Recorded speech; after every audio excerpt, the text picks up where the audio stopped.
Good morning students. आज का topic है डायमेंशनल स्टेबिलिटी। तो चलिए देखते हैं डायमेंशनल स्टेबिलिटी क्या होता है।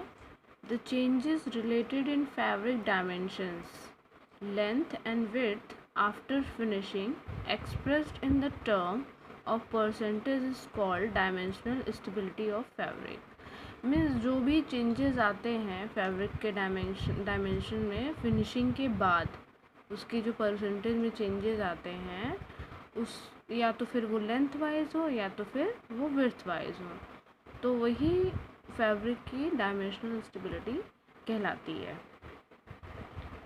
अब है कुछ डायमेंशनल चेंजेस के कुछ टर्म्स हैं जिसको वो फॉलो करते हैं। ठीक है, the following types of dimensional changes are generally recognized, कुछ किए गए हैं। फर्स्ट है हाइड्रल एक्सपेंशन, सेकेंड है रिलैक्सेशन श्रिंकेज, थर्ड है स्वेलिंग श्रिंकेज। तो स्टूडेंट्स हाइड्रल एक्सपेंशन है। Hygral expansion is a property of fabric made from fibre that absorb moisture in particular fabric made from wool.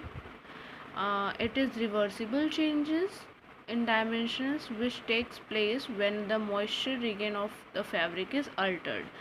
Means hydel expansion fibre से बने fabric की एक property है जो moisture को absorb करती है, विशेष रूप से वूल से बने कपड़ों में। यह डायमेंशंस में एक रिवर्सिबल में प्रतिवर्ती चेंजेस होता है जो तब होता है जब किसी कपड़े के मॉइस्चर को बदल दिया जाता है। ठीक है स्टूडेंट्स, अब बात करते हैं रिलैक्सेशन श्रिंकेज की। तो relaxation shrinkage is a irreversible dimensional change accompanying the release of fiber strains imparted during manufacture which have been set by the combined effect of time, finishing, treatment and physical restraint within the structure. Means relaxation shrinkage निर्माण के दौरान लगाए गए fibre उपभेदों की रिहाई के साथ अपरिवर्तनीय डायमेंशनल चेंज है जो संरचना के भीतर टाइम, फिनिशिंग, ट्रीटमेंट और फिजिकल रेस्ट्रेंट मतलब भौतिक प्रतिबंधों के संयुक्त प्रभावों द्वारा निर्धारित किया गया है। ठीक, अब बात करते हैं थर्ड स्वेलिंग श्रिंकेज की। Swelling shrinkage result from the swelling and deswelling of the constituent fiber of fabric due to the absorption and disabsorption of water. Means पानी के absorption and deabsorption के कारण कपड़े के कंस्टिट्यूएंट फाइबर की swelling और डिस्वेलिंग से स्वेलिंग क्या होती है वो सिकुड़ जाती है। ये थे तीन डायमेंशनल चेंजेस जो फैब्रिक में होते हैं। अब बात करते हैं dimensional stability is greatly influenced by the following factors. Dimensional stability जो है वो किसके थ्रू इन्फ्लुएंस होती है, तो उसके कुछ फैक्टर्स हैं जिसकी वजह से डायमेंशनल स्टेबिलिटी जो वो इन्फ्लुएंस होती है। फर्स्ट है yarn count and construction, second type of material, third yarn twist, fourth weave and fifth GSM means grams per square meter. तो अब कह सकते हैं कि डायमेंशनल स्टेबिलिटी जो होता है एक फैब्रिक की डायमेंशनल स्टेबिलिटी उस हद तक का उपाय है जिसके मैन्युफैक्चरिंग या निर्माण के बाद वह अपने ओरिजिनल डायमेंशंस को रखता है। फिर है फैब्रिक की डायमेंशन में जो इंक्रीमेंट पॉसिबल होता है लेकिन किसी भी चेंजेस में कमी या डिक्रीमेंट होने की ज़्यादा पॉसिबिलिटी होती है डायमेंशनल स्टेबिलिटी में।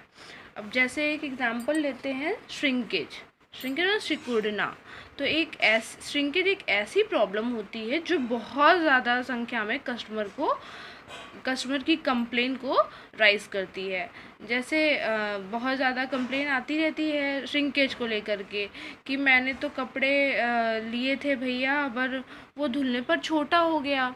और फिर कस्टमर की ये बहुत सारी कंप्लेंट्स होती हैं जो फैब्रिक के श्रिंकेज को लेकर के मोस्टली होती हैं। तो अब वो कंप्लेन तो आप फैब्रिक खरीद तो लेंगे पर अब वो वापस करने के लिए थोड़ा ना रखेगा कि आप धुल करके उसको सोचेंगे प्रेस करके आप उसको वापस कर दीजिए। तो आप किसी भी शॉप पे जाएंगे तो पहले ही मेंशन होता है बिका हुआ माल वापस नहीं होगा, ठीक है। तो अब बात करते हैं कि उस factor yarn count and construction का क्या प्रभाव पड़ता है डायमेंशनल स्टेबिलिटी पर। तो पहला है यार्न काउंट एंड कंस्ट्रक्शन। तो उसमें क्या होता है, फैब्रिक का कंस्ट्रक्शन जो है और काउंट वो बहुत ज़्यादा प्रभावित करता है डायमेंशनल स्टेबिलिटी को। जो इफ़ेक्ट है कंस्ट्रक्शन का वो एक एग्जांपल से हम समझ सकते हैं। जैसे सपोज़ करते हैं कि दो फैब्रिक हैं ए और बी, और दोनों का GSM, warp count, weft count और जो भी मटेरियल यूज़ हुए हैं यार्न में और नंबर ऑफ थ्रेड्स पर स्क्वायर इंच ये सब सेम है। तब क्या होता है, फैब्रिक ए में अगर ज़्यादा ईपीआई हो फैब्रिक बी से और फैब्रिक ए में कम पीपीआई है फैब्रिक बी से, तो जो श्रिंकेज होगा फैब्रिक ए में वो वेफ्ट डायरेक्शन में कम होगा, ठीक है। और फैब्रिक बी के वेब डायरेक्शन से फैब्रिक ए में कम होगा। लेकिन जो श्रिंकेज फैब्रिक ए में वार्प डायरेक्शन में होगा मीन्स लेंथ वाइज होगा वो ज़्यादा होगा फैब्रिक बी से। तो ये तो थी बात आपके यार्न काउंट और कंस्ट्रक्शन की। अब देखते हैं type of material. Type of material इसमें क्या होता है कि टाइप ऑफ मटेरियल जो यूज़ होता है फैब्रिक में वो इफ़ेक्ट करते हैं फैब्रिक की डायमेंशनल स्टेबिलिटी को। और यार्न, अगर यार्न को फाइन और स्टेपल फाइबर के साथ स्पन किया गया है तो it will give better dimensional stability, मतलब ये बेटर डायमेंशनल स्टेबिलिटी देगा। जैसे पॉलिएस्टर फाइबर कॉटन फाइबर के कंपैरिजन में बेटर डायमेंशनल स्टेबिलिटी देता है, ओके। अब बात करते हैं यार्न ट्विस्ट की। यार्न ट्विस्ट कैसे प्रभावित करता है, ठीक है। तो यार्न ट्विस्ट की जो डिग्री होती है वो बहुत ज़्यादा इफेक्ट डालती है फैब्रिक के डायमेंशनल स्टेबिलिटी पे। अगर दो फैब्रिक के काउंट और कंस्ट्रक्शन आइडेंटिकल हैं, ठीक है, या समान है, तो कम ट्विस्ट वाले कपड़े के कंपैरिजन में ज़्यादा ट्विस्ट वाले कपड़े में ज़्यादा डायमेंशनल चेंजेस होगा। और हाई ट्विस्ट यार्न हमेशा रिलैक्स फॉर्म में आने पर श्रिंक हो जाता है या सिकुड़ जाता है।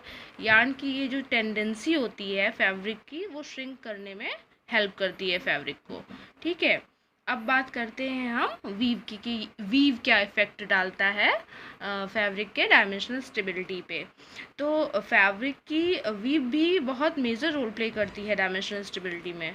तो अगर लॉन्ग फ्लोट लेंथ वाली वीव कम लेंथ की फ्लोट वीव की कंपैरिजन में ज़्यादा श्रिंकेज परसेंटेज देता है, जैसे वफल और साटीन की तरह जो बुने हुए कपड़े होते हैं उसको धोने के बाद क्या होते हैं वो ज़्यादा सिकुड़ जाते हैं, ठीक है। अब ग्राम्स पर स्क्वायर मतलब जीएसएम क्या इफेक्ट डालता है। तो जीएसएम भी बहुत मेजर रोल प्ले करता है डायमेंशनल स्टेबिलिटी के चेंजेस में। अगर कपड़े के वेट पर स्क्वायर मीटर या कपड़े के प्रति वर्ग मीटर का वजन धोने के बाद सीधे श्रिंकेज परसेंटेज को प्रभावित करता है, तो लो वेट पर मीटर वाले कपड़े हमेशा हाई वेट वाले कपड़े से ज़्यादा सिकुड़ते हैं। फिर ठीक है, यह कम वेट यानी कम वजन वाले कपड़े से अधिक खुली जगह मीन्स जो एयर स्पेस होते हैं उसके कारण होता है। धोने के बाद ईपीआई मीन्स इंट्स और पिक्स एक दूसरे के बहुत ज़्यादा क्लोज आ जाते हैं, ठीक है। तो यह तभी पॉसिबल होता है जब कपड़े में खुला स्थान हो या ओपन स्पेस हो। तो ये कुछ फैक्टर्स थे जो प्रभावित करते हैं डायमेंशनल स्टेबिलिटी को। यही था आपका dimensional stability of fabric. I hope आपको समझ में आया होगा। Thank you students.